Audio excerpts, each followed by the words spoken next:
In the past, it was the country that Israelis and Palestinians could turn to for quiet diplomacy. Today, the row between Norway and Israel is out in the open. Oslo summoning an Israeli official after the government of Benjamin Netanyahu announced that the diplomatic status of Norwegian envoys to the Palestinian Authority would be revoked over what the Israeli Foreign Ministry calls Oslo's, quote, anti-Israel behavior. For more, let's cross to the Norwegian capital and Foreign Minister Espen Barth Eide. Thank you for speaking with us here on France 24. Thank you. Good to be with you. Have the Israelis specified what they mean by anti-Israel behavior?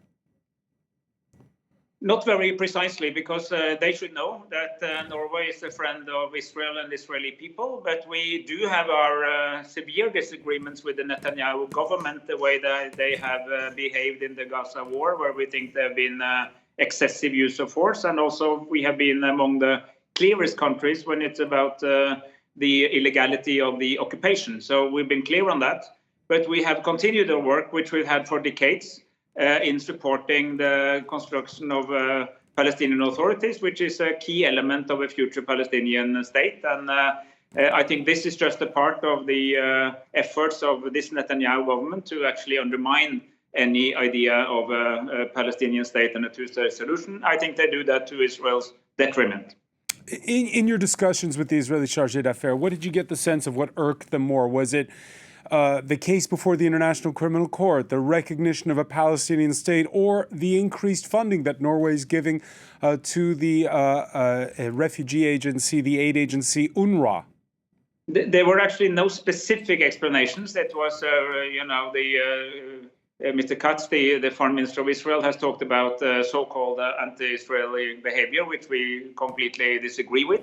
But I actually asked for the specifics of what the reason was, and she promised to come back to me with an answer. They didn't have it at the time, but with us, Jerusalem.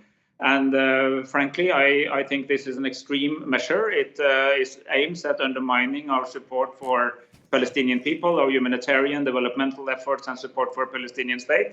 And I firmly believe that the road to peace in the Middle East is that there is a Palestinian state living in peace with Israel, and that there is no real alternative to that. And we will continue to work for that. We are not deterred. And I just explained to the Palestinian Prime Minister a few hours ago that our commitment remains as strong as ever. Even before the assassination of Ismail Haniyeh last week, the true power inside Hamas seemed to lie with the hardliner Yahya Sinwar. He's now been officially anointed as its head. Is it possible to negotiate with Hamas under the current conditions? Are they just as hardlined as the Netanyahu government in your eyes? Is it the same? Well, the tragic situation of this is that extremism fosters extremism. So these hardline positions, they embolden each other. And that's exactly we try to reach out to the moderate forces. Of course, the Palestinian Authority, which is run by the PLO and the different groups like Fatah, is the opposite to Hamas. So this is very much an attempt. What we are doing is trying to build the alternative, a strong Palestinian state which is able to live in peace with Israel, which is not what Hamas wants and seemingly not what the current Israeli government wants. We will continue to work for that because our commitment to Israel's security and a Palestinian state will remain. We are friends of both people, but then friends must be able to criticize each other when we think they are doing something wrong. And frankly, the expansion of settlements on the West Bank, the violence on the West Bank, and the extreme measures in Gaza is undermining any hope of a two-state solution, just at a time where the international community is more united than ever before on the need for a two-state solution. And we're playing a role in that, and that's, I think, exactly why Foreign Minister Katz and the Netanyahu government singled out us with this. We are informing our close allies in Europe and North America about this, and this, of course, will have consequences.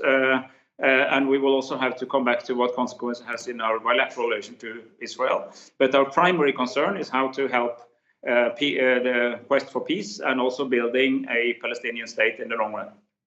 Again, can you do it without talking to the hardliners, the hardliners who are inside the Israeli camp and the hardliners inside the Palestinian camp? Well, our policy is that we should talk to everybody that has influence. Talking is not the reward. Actually, when you disagree, there is more need to talk than when you agree. So diplomacy is about reaching out to people, including those you disagree with. So we would like to have, we want to speak also to the Israeli government. We have contacts with the different groups in the Middle East. That's, I think, why we remain relevant. And we will continue to strive for that. But I mean, this type of behavior from a government which is increasingly isolated internationally is not good. I'm not so much concerned about Norway. I'm concerned about the situation in the Middle East and the effect it has on the Palestinian authorities. And I think that what Prime Minister Mohammed Mustafa just said publicly is very correct. This is first and foremost another sign that Israel simply does not want a Palestinian state, which runs counter to what the United Security Council, the General Assembly, and the G20 keeps asking for. Were you surprised by what? Yes, we have been used to language from this Israeli government, which, should I say politely, transcends the normal rules of diplomacy. That is not news, but this action, I think, exceeds that and is a very stark diplomatic move. Remember that it's not the diplomats serving to Israel. These are the diplomats working with Palestine. Their status that is revoked is a large mission for Norwegian standards, several people. But it's impossible under the current circumstances to work in the West Bank without diplomatic accreditation also to Israel. So the aim is clearly to undermine our work with Palestine. So we will now find other ways. It will be more complicated, but Norway will not be deterred. Espen Barth Eide, many thanks for speaking with us here on France 24. Thanks for your interest.